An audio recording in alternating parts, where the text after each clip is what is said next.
Hi, we are going to learn how to create a new project in Netbeans today. So to create a new Java project, click on Start Netbeans and then click on File. In File, click on New Project.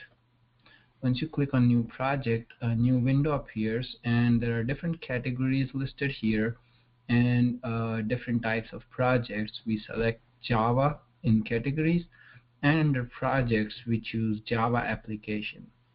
Click Next, and the project name, we give a project name, so we will use first application. Now this project location mentioned here is important because that's where the project code is stored, so make sure you note this. It could be different on your machine. It's usually under Documents, Netbeans Projects. On lab computers, I would advise to use Z drive as your project location so that you can access your projects from any computer in the labs. Then the next in create, when it says create main class, in that tab it shows what will be the name of the class and the name of the package. We'll talk about the package and the class name later. For now, click finish, and as we click finish, it takes a few seconds to create a new project.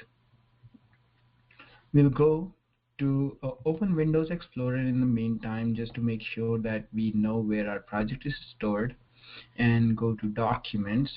Inside Documents there are many folders. There is one which is called Netbeans Projects.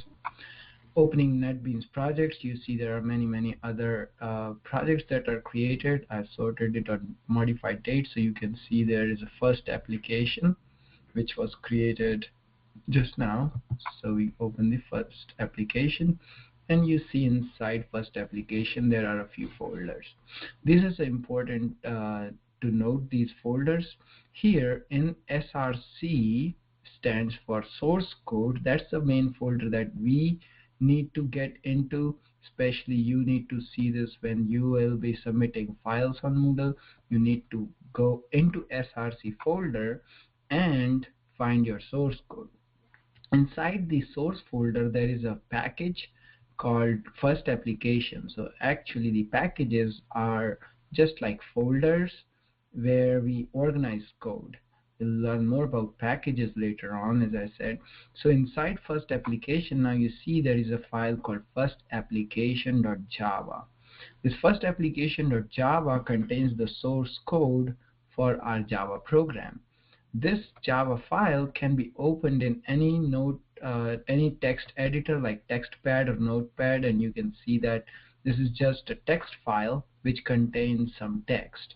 However, we use Netbeans because Netbeans allows us to which is called the IDE. The Netbeans is IDE, which means Integrated Development Environment, allows us to write code efficiently and run the code right from within the Netbeans application. So first thing we are going to do is add some comments. Comments are is the text in the source code that the compiler is going to ignore. The compiler is compiles the program, which is our source code, and converts it into machine code, which can then be executed on the computer. In Java, however, the compiler actually converts the source code into bytecode, which is an intermediate code, and the bytecode is then run by the Java virtual machine, and Java virtual machine converts the bytecode to machine code and executes the program. So the comments are for the programmers to understand the code. They are ignored completely by compiler. There are two ways the code can be commented, or comments can be added.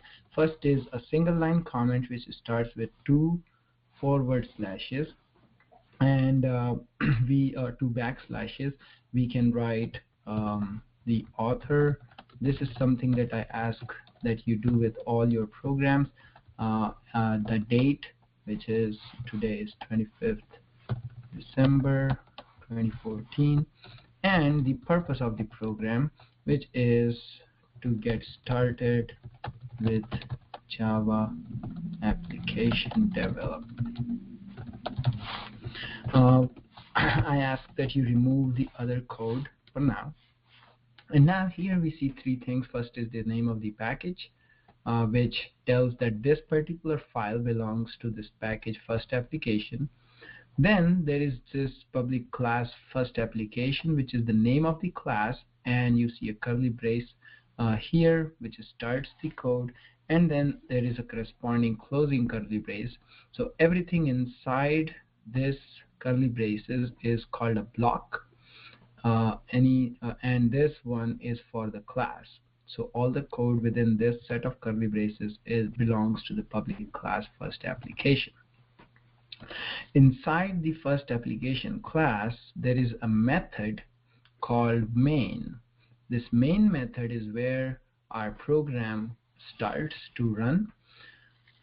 We will talk later about what public static and void means, but this has to be as it is right now. And as I mentioned here, there is another block which is a nested inside the public class, and this block is for the main method.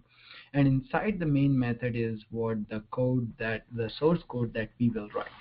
So for now we will write system.out.print. Now as you can see, the code appears by itself. When I type PR, you can see that there is these suggestions coming from Netbeans. That's called autocomplete feature of Netbeans. That's the benefit of using IDE, integrated development environment, that helps us write the code in an efficient way so that we don't have to type everything. We can just sometimes, for example, just say println, select println, and then type hello world. This particular line of code means when this program is run and when the main method runs, which is what happens with any program. The main method is where the code execution starts.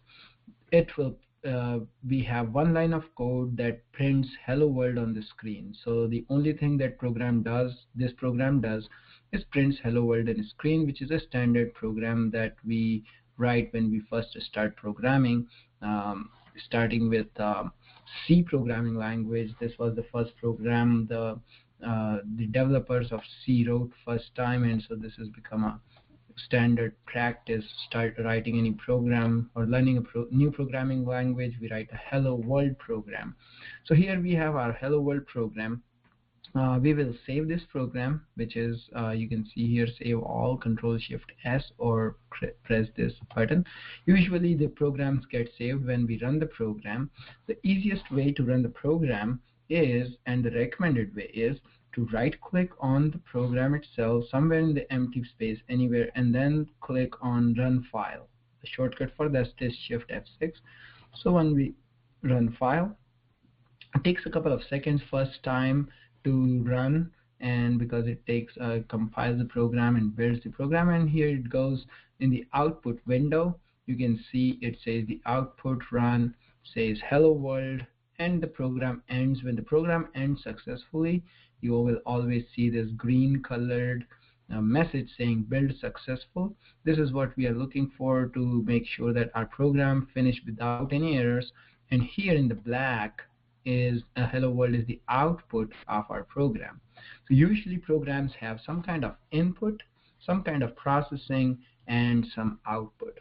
For now, most of our programs will have some processing and some output, because to read input we will need some more intricate code that we will learn eventually in chapter 3, where we need create objects of scanner class, and we will read some input from the user, where user can give some input to the program. So for now, that was our first program, first application. Let's go back to the Explorer, and we see here in first application.java. Now if you open this in TextPad, you can see that it contains our new code that we just wrote, and this is the code that we wrote. We don't usually have to run the program from outside, but it's good to see that it's just a text file that can be opened in any text application. We go back to the first application, our project folder inside Netbeans. first application. This is our project folder, and inside the project folder now you see there are 3 folders. Initially there was only NB project and SRC. Now there's a build folder. This folder is very important because this contains the code that is compiled, and as I said, the Java source code is compiled by the compiler and converted into what is known as the bytecode, and the bytecode is stored in a .class file as opposed to the source code, which is stored in a .java file. So inside the classes folder, you see there is a folder for our with the name of our package, which was first application, and inside that there is the first application.class. Now if you try to open this in text, you will not text editor, you will not be able to read anything much because it's not really a text file. It's some code, bytecode, which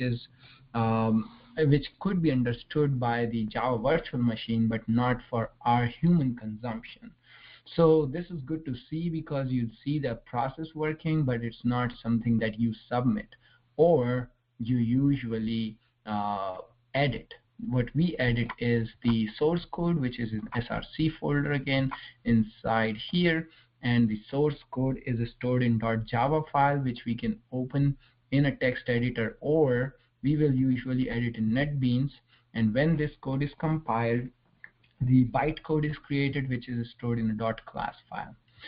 So another important thing to note here is the first application is the name of the class, and the Java file in which this whole code is stored is named exactly the same, first application.java.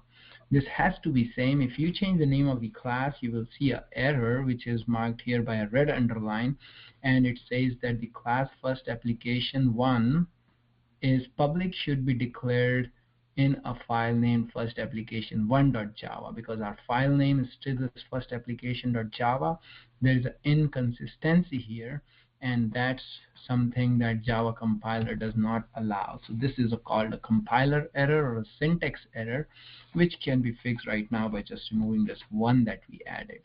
So that's another thing, that the file name in which the class is stored has to be the same as the name of the file, so as the name of the class. So we save here, and I'll pause this presentation here right now, and we'll see you in the next episode.